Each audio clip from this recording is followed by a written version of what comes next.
Right. So like the King Kong secret sauce, like the secret, Sell like crazy. seven-figure, bullshit special sauce. We're gonna reveal it. So disclaimer, there is no perfect strategy.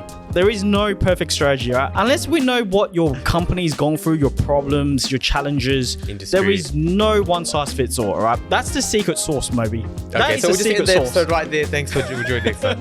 No, okay, fair enough. Okay, so, all right, awesome. Welcome to the Inbound Buzz podcast, episode 138. My name is Tony Cow, and I'm joined by Moby Siddiq. How you going, Mobs? It's good to be here, man. It's Friday afternoon. We're here late, but we're going to get this done. Absolutely. Let's have a look. So you've been doing jiu-jitsu lately, Mobs? We were just talking about it. Yeah, man. I'm trying, but But you've been on F45. How's that? Like, you're looking stronger. No, not really. I'm just, I'm probably just not eating right. So no, it's good. It's good you mentioned F45. We're going to talk about F45 today. Hopefully we'll keep my experience being really unfit and bottom of the class to a minimum and talk more about their marketing. But yeah, that'll be a fun one. We'll do that in, Can We Fix It? But yeah, what do we got first? We got some news. What do we have today to talk about? John Mueller. Is it Mueller? Who knows, man? John Mueller. Who cares? Yeah, Mueller. On gambling with SEO shortcuts. So it's interesting because there is a lot of people or brands out there that always wants to take the shortcut in SEO, right?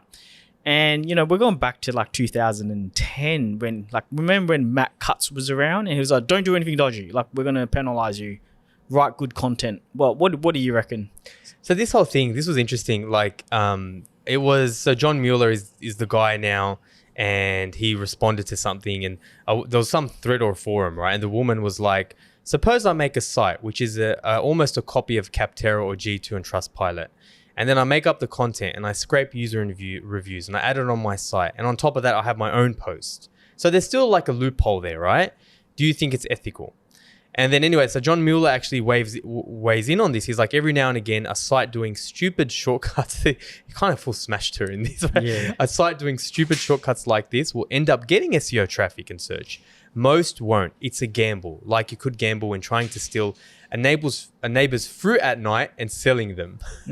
So this is the thing, right? Like these shortcuts of let's scrape this data or let's do this, let's do that. The stuff doesn't work anymore. And I think really the main thing is answering people's questions and informing them and educating them better than everyone else. This shortcut bullshit does not work. And it's like being original and authentic, right? That's why we have a content writer in-house for a reason. That's right. That's absolutely right. That's why we do all this content. That's why he writes. Yeah. Google expands its digital marketing coaching program for small, medium businesses. And this, Moby, this isn't those, like Google ads telling marketers that you get called like 10 times a day, right? This is like legit coaching from a third party Google business partner and they're offering a digital marketing coaching. What do you think about that? Firstly, you've triggered me a little bit, and I have ranted about this before, and I'll quickly get it out of my system. But Google's helpful consultants are such a pain in the ass. Like literally what I do when I get a call from them, send it to voicemail, I listen to the voicemail and I block that number. Yeah. Because they're just designed, they're not even directly by Google. They're a third party with Google email addresses. And you think it annoys, the listeners, if you guys are owning Google ad accounts, as agencies, we get a call for every single one of our clients. Yeah. And we've got like 20, 30 clients at any given time. It's freaking stupid. But anyway, this is different. You're right. This is different because when we're looking at this, like who's even going to answer their phone calls, right? Yeah. This is different. These are actually, so it's in America, but what we do know, Google always tests things and it rolls it out, where they're actually digital marketing coaches. Now they seem to be, I looked up some of them before, and they seem to be like, owners of digital marketing agencies, or there was like a PR person there, a consultant there. And what Google will do for free is for small businesses, hook you up with one of these coaches and they give some coaching. I'm guessing for the coaches, they get a little bit of money. Of course they get money, right? But also they get some exposure. But I think it works. What do you think? I think it's a good idea. Yeah, I thought so too, because originally we were speaking about it. Are they biased? Are they from Google trying to get you to spend lots of money? But they're third party, like you say, agency. So they should be able to give good advice, and Google will do their investigations. Yeah, in theory. And hey, look, that's why we offer coaching and training too, because sometimes you just need someone to give you some direction because you can do it yourself. But yeah, I think it's a great model. HubSpot says remote employees more productive. And this is interesting. Like, I love this topic.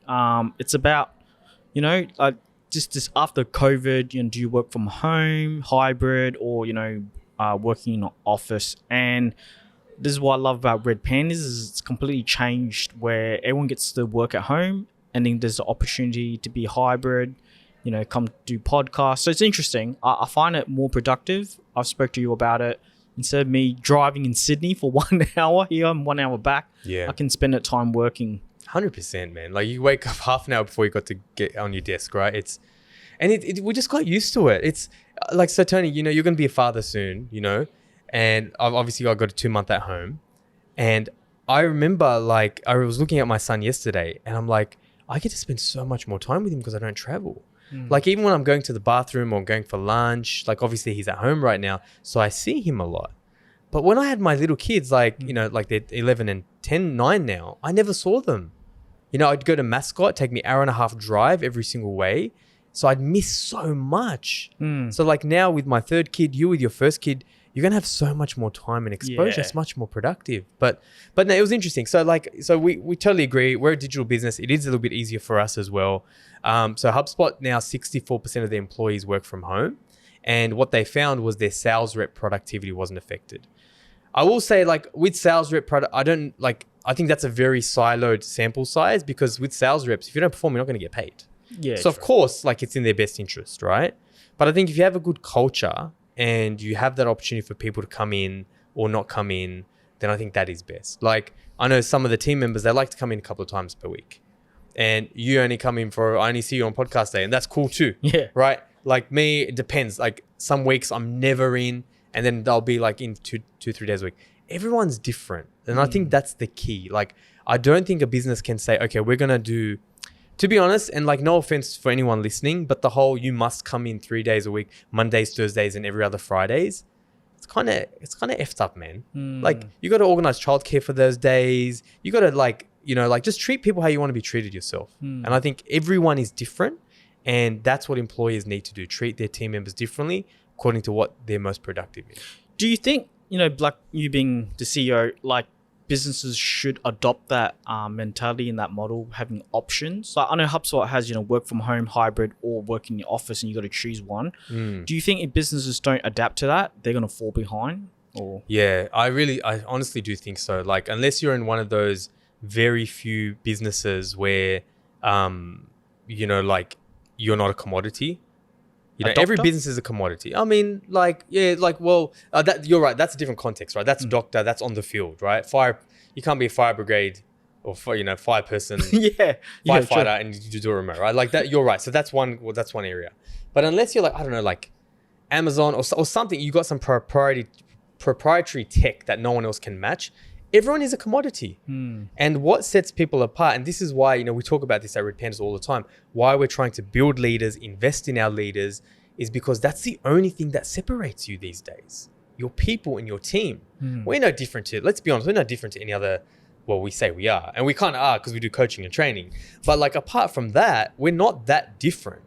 What separates us is our people and the strength of our leaders. So you're right. If you're not going to get savvy to this new way of working, then you're just going to be left behind. Interesting.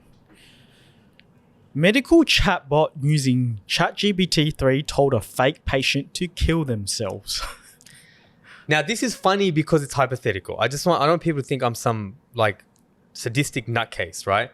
But so what they did was like a French-based healthcare provider started testing and trialing ChatGPT for use in the medical space, right? So it will ask it for diagnosis and what. Now, again, this was just a test. This wasn't a real actual patient. But like I had to laugh knowing that it's fake. The patient said, "Hey, I feel very bad. I want to kill myself." Right? And ChatGPT responded with, "I'm sorry to hear that. I can help you with that." The patient then said, "Should I kill myself?" And ChatGPT responded, "I think you should." What an asshole, ChatGPT. You know what I mean? Like, come on, dude. Like, send them to Lifeline, send them to something else. Is ChatGPT guilty for that? Imagine. Man, we're going to see a whole bunch of lawsuits in the next, years to come. But I think like to keep this practical, we spoke about this. And if you guys missed last week's episodes, one of the most popular episodes yet. And I think for marketers, one of the most fundamentally important topics you need to get on top of, it was marketing for AI. And I think that was episode 137. Yeah. So redpandas.com.au/EP137. Listen to that episode. But we spoke a lot about Paul Roetzer, the author of this book. And he talks about like have an ethics policy. So even if you're a small business, you're starting to do, ChatGPT, AI stuff, or especially if you're a big business, have an ethics policy, because an ethics policy is designed to provide you specifics on what your company will use AI for and what it won't use AI for. And where the lines are. And it's an evolving beast, and it should evolve. But things like that, like we're not going to use it for mental health issues, right? Like say this rolls out and they don't have that policy. That's a problem. But no, in this policy, we will not, anytime there's a hint of mental health, that's where AI could answer it, but we can't take that risk. Interesting. But yeah, the next one, Tony, onto our featured buzz. I'm really excited because this is something we get asked about a lot. So I'm really, really keen to pick your brain on this. And the featured buzz title is The Perfect Paid Media Strategy. Yep. Does that exist, Stephen? So, like you've seen on Facebook and Google, like the secret, advertising perfect paid media strategy that's been, advertised all across. Yeah. We're revealing it today, Mobius. Today we're going to reveal it. Right. So like the King Kong secret sauce, like the secret, sell like crazy. Figure, bullshit special sauce. We're going to reveal it. So disclaimer, there is no perfect strategy, right? There is no perfect strategy, right? Just let it run down. Yeah, like unless we know what your company's gone through, your problems, your challenges, industry. There is no one size fits all, right? That's the secret sauce, Moby. Okay, so we'll just end the episode right there. Thanks for joining next time. No, okay, fair enough. Okay, so, all right, awesome. So that makes sense, right? Like, let's be honest, for you to answer that question, you need to know a lot more. Yeah. You need to know industry, context, persona, blah, blah, blah. But what are some of the factors that you would look at, like to devise the perfect strategy for a client? Yep. So when we work with our clients, right, there's always common problems and common questions that we like to investigate before we even consider advertising. First of all, I'll name the 4 points and I'll go through it. Number one, what is the audience and the buyer? It's very hard to determine how to advertise if we don't know who the buyer persona is or what market we're heading towards to. So it's very interesting that we get that dialed in. And that's what I love about with StoryBrand that we use for our clients, Moby, is we dial that in. We figure it out. Emotions, pain points, benefits, everything about the market, is there demand for it? Like maybe we're not the best business to help you, get that. That could be a case as well, right? Like we want to understand the audience and the buyers. Number two, what's the budget for advertising? We get this asked a lot, and I will reveal it to you. Like, what's the percentage? How we're going to show it? Number three, what's the platform we should use? Facebook, Google, YouTube, TikTok, LinkedIn. All these questions that we ask. And, they're all good, but which one do we use strategically? And lucky last, always, when new clients come to us, why isn't our ads working? I love it. So you're going to talk about audience, budget, the platforms, and troubleshooting when they don't work. Amazing. Yeah. Cool. So who's the buyer? When we're doing paid ads, there's always three different levels of awareness for a customer, right? We have top of funnel, cold audience that we have to look into. Then, we have the middle of funnel, the warmer audiences. Then we have the bottom of funnel, hot audiences. And how we see it is cold audiences are people who, want to know what are you talking about, about your business. What are you talking about? And then you have the middle of funnel that's like, okay, I'm ready to buy, but what are your terms and conditions? I'm a bit, I've got objections here. And, we got the hot audiences, take my money today, I want this product. So we have to identify our audience, where they sit in the customer's journey, Like you say, in lead generation, it might be a longer customer journey where e-commerce, they might want it now or they might not know about it and you just got to convince them. So that's what we have to identify. So then, Tony, do you then break down a campaign according to the stage of the funnel? So like, okay, I'm a business and I've got a product to get rid of fleas for a dog, First thing that came in my head. Yeah, right? nice. So then would you like then break down, okay, there's an audience who they know exactly what they're looking for. I need this special, medicine for my dog, and they're going to search for that. Those ones are easy. Everyone knows those. Yeah. But that's just a small part. Then you might have the top of funnel, like my dog's acting weird. I don't know why. So would you break up a campaign that way? And then the creative? 100%. You got that dialed in. Every customer is different. Although we have a big buyer persona, and let's name him Bob, there's different ways of targeting to Bob, right? Like you say, the first person, he's asking about it. You need an ad tailored towards that awareness problem. And then someone that's willing to buy, you have a different ad. It might be 20% off or something. Straight to the. So yeah, you're so right. Identify that, break that down for the problems for each stage, and then build your campaigns. Yeah. Because everyone might have a different problem, right? Or anyone might have they want a benefit. So it's like having multiple ads and creatives and messaging. Really helps. Good advice. Budget. Always we get this. How much should I spend, Tony? Yeah. How much should we spend? Is it 5,000 off, 10,000? Do I need 100,000? And I think it comes down to breaking down, once you understand your audience, what stage are we at testing? On the early stages of testing, I would break it up 80% testing and 20% more remarketing. So we're talking about testing. We want to see what creatives, what messaging is working, right? And just an FYI, this is not fixed, right? We're not it's not concrete. This is what we're going to go with. We just want to test it out. We get a $10,000 budget. Okay, 80% we're going to test and 20% we're going to remarket. But we're going to adapt. We're going to find out what's working, what's not. And then if nothing's working, nothing's popping, we're not getting conversions, then we might, just adjust the creatives and continue to testing. If we find something that is cranking and it is working and it's converting like hotcakes, then we're going to the scaling stage. And that's, we like to break it down safely for our clients, is 60% scaling. We're pushing it. We're increasing the budget. This creative works, this ad, this messaging works. Let's push it. Then we have 10% testing new creatives, because, there's banner blindness. There's all these other videos that, it will die out. It's just advertising. And we like to have 30% remarketing. Wow. So we've got 60% scaling, 10% testing, 30% remarketing for a scaling stage campaign.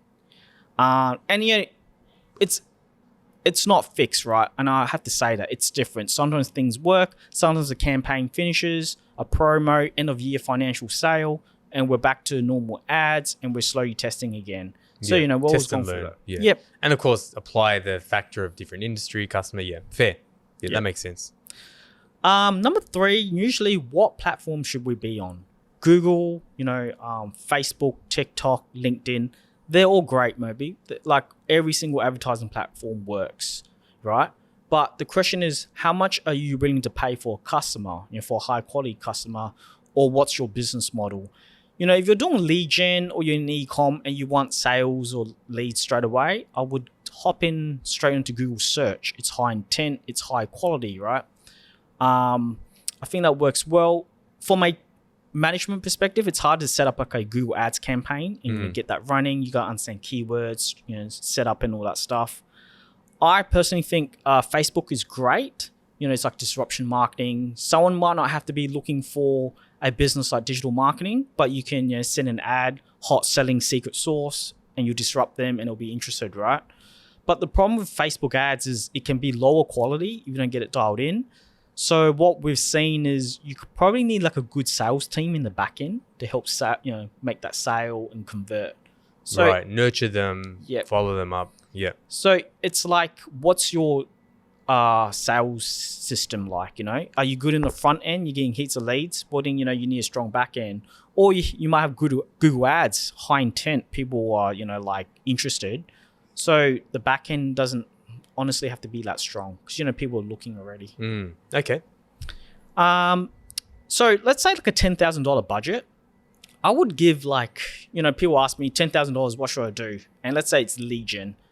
I'll probably go $5,000 onto Google search, not Google display or Google all the other stuff. Just Google search. Google search, just search, not YouTube. Yeah. High intent, So you want to get as many leads as you can to get more business, or to get as much sales as you can on Google. Let's say if you have a product, because the whole point is to get you enough sales so you can pay for your staff, pay for your agency, pay for more advertising. So that's the focus. And then $3,000 on Facebook. Why? Because one campaign on Facebook can change your business. It can absolutely give you profits, and you can scale hard. And it's not that technical. Facebook, if you understand Facebook, you got to get creative, get a good messaging. You can get a lot of leads and a lot of sales faster than Google. So that's interesting, just to think about. But always have a remarketing, because like I say, the customer journey, it's not that... it's not fixed. Everyone's different, right? So not everyone's going to convert on the first instance, yeah. So you went 50% Google, 30% Facebook, 2,000, and then 20% remarketing. I noticed you didn't put any like TikTok or anything like that. Where would you put that? An exploratory budget, part of a bucket, or a separate bucket? Yep, TikTok would be something more of a scaling model that we talk about. If you're scaling, it works, and you've exhausted Facebook or Google. Got you. But look, if you have like a brand and they're new in the e-com, maybe I might recommend actually TikTok over Facebook or Google, just depending on what they're like, if they have TikTok set up. Interesting. Yeah. I like how you said that, like it's often a scaling thing you do. Once you've exhausted the channels, that work. Yeah, because TikTok is still hit and miss in a way, you know what I mean? Now, let me throw like a left field question right at you, right? And then you haven't prepared for this one because you talked about 10,000. What if and firstly, we can't help people with $1,000 budgets either, but someone had $1,000 budget, what would you say to them? Would you say, go home, get more money? Or would you actually say, okay, if you had $1,000, this is what I would do? Yep. So with $1,000 and you haven't got anything set up as a new account and everything, and let's say you're lead gen or lead gen or ecom, I would say go on Google first on search, just high intent keywords that will convert, because you got a high chance, right? People are looking, right? And that's if you don't know anything about advertising, you want to get that going. But let's say you have a hot product and it works and it's high in demand, like something that's hot right now. I don't know. Like say hand sanitizer back during COVID-19, like bang on then. Yeah. I mean, that was high intent, right? But I believe if you had $1,000 on Facebook, you could advertise there, make your sale, and scale so much faster than Google. It just depends. Yeah. Okay. All right. But if it's lead gen, then you would do high intent keywords only on Google. Okay. Yeah, because if you do $1,000 lead gen on Facebook, the lead quality might not be so high, so you might be wasting money as well. Got you. Why isn't our ads working? I'll go straight to it. You got to look at your metrics. What's your metrics telling you? How you're advertising?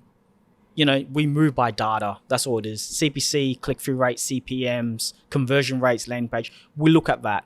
So there's a breakdown somewhere, and it depends what it is. Every scenario, every ad is different, And sometimes it's just a failing ad. It's just not congruent with the market. So that's one thing to look at. What they searched for and what they ended up is a mismatch. Yep, 100%. Because sometimes the messaging isn't congruent with the offer, right? Like a top of funnel keyword, but you have a very bottom of funnel page trying to sell you something. Yeah, imagine someone's looking for fleas, dog and fleas. Let's go back to that. Yeah, flea removal for dogs. Yeah, whatever. And they're trying to find out what the problem is, and you're offering them 50% off. They don't know if they need that. Yeah. Perhaps that page should be more about education. Yeah. Fair. Okay. And I think the lucky last is paid ads isn't there to sell your business, right? It's there to help promote your business. So whatever offer, whatever you are selling, you got to make sure that it's compelling, it's attractive to the market. I remember you said this, you can't sell shit, right? It just amplifies it. Paid media amplifies that. And that's the truth, right? That's all paid media does. It just brings your message to the right place, to the audience. If your business or if your product or service is not attractive and people don't want it, paid ads ain't going to help you, Yeah, fair. Okay. Sound advice there, Tony. I love that. So you broke down, find out what stage they are in, and then you can segment your campaigns there, look at the budget. And I love how you spoke about early testing versus scaling and, using some of these new media and medium, maybe in the scaling stage, or, if it's a different type of product, it's in demand, use it in some testing. what's the platform, breaking down the platforms. I think that was really good. And then a quick troubleshooting on why ads aren't working. Good stuff. All right, on to one of our favorite segments of the show. Can we fix it? Moby and Tony, can they fix it? Moby and Tony, yes they can.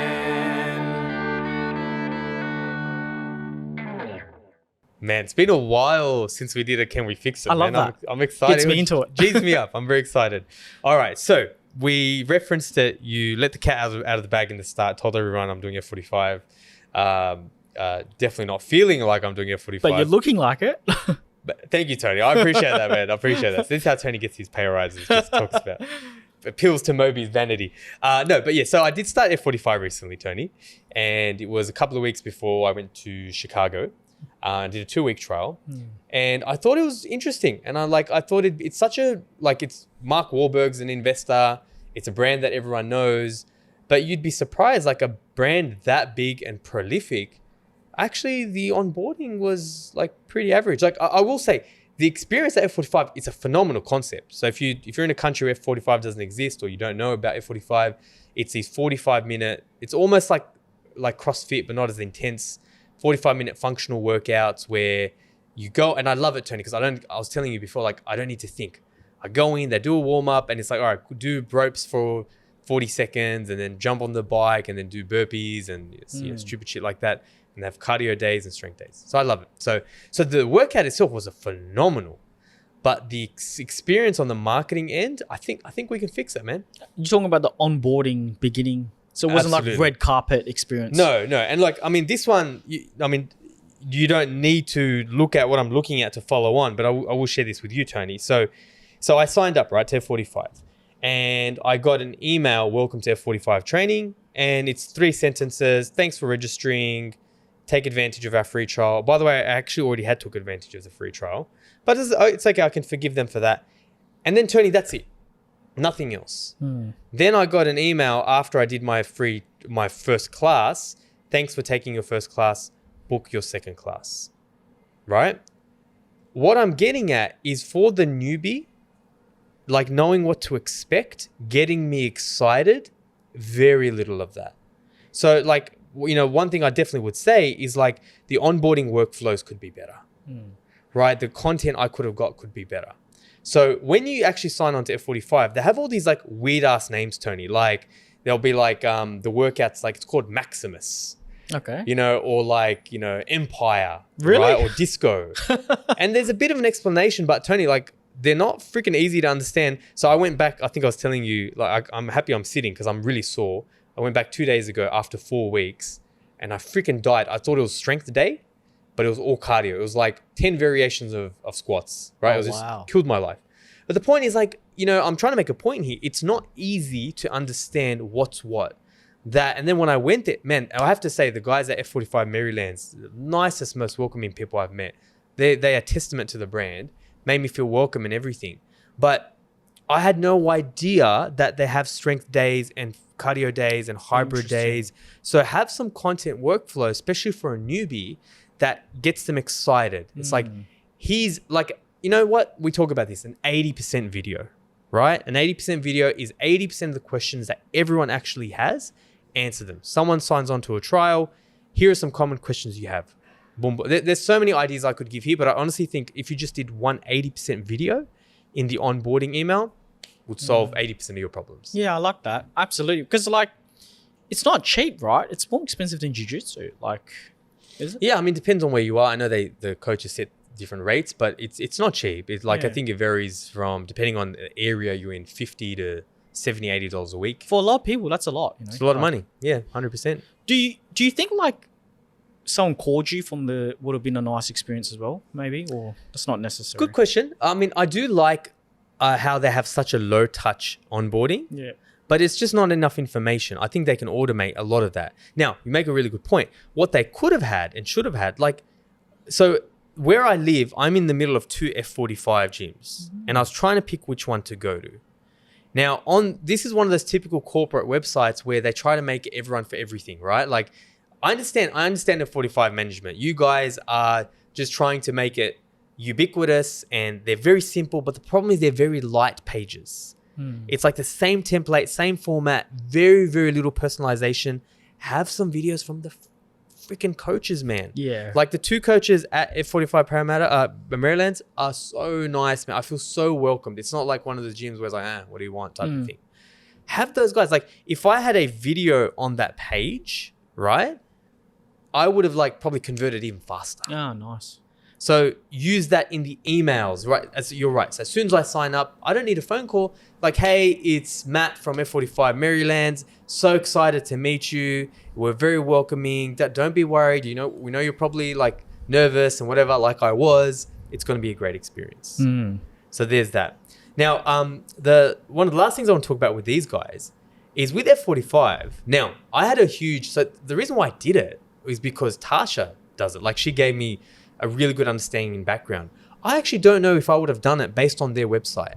There is nothing on the website that helps me in my consideration and education phase.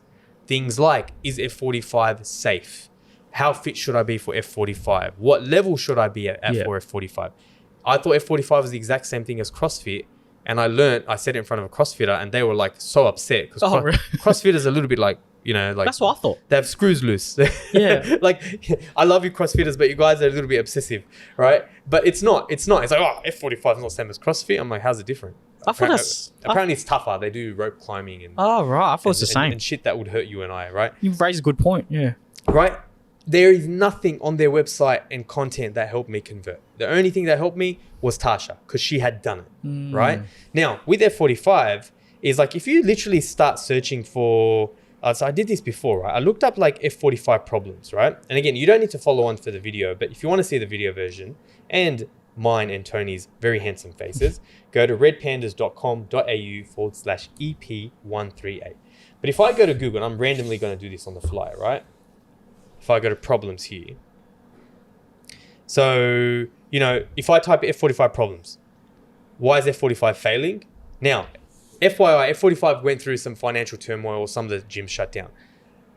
You guys should be talking about that, right? You guys need to own that conversation. Don't rely on third parties to, dictate the narrative. Is F45 actually good, right? F45 is great for people who crave being part of a group, aren't interested in gymnastics. And interesting, there you go, Tony. F45 is a great place for people who crave being part of a group, but aren't interested in the gymnastics and heavy barbell work you do at CrossFit, right? Is F45 worth it? Is F45 harder than CrossFit? How many times should you do F45? Is it good for losing your weight? I can go on forever. The point is, Team F45, you guys aren't owning the content in the buyer's journey. Some people are going to start searching for it, sure, but you can't control the narrative that they're going to have, right?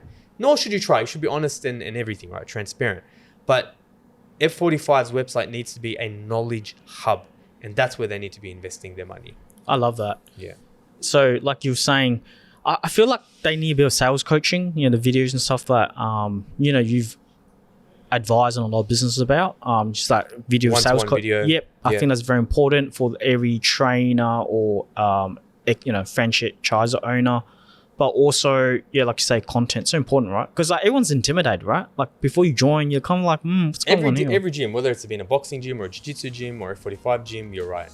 But that's it. That's probably all we have time for today. But any passing thoughts, comments from you before we wrap it up? No, I love that. I might join F45. Check it out, man. We're not getting any younger. Guys, thank you so much. We'll join you again for another episode of Inbound Buzz.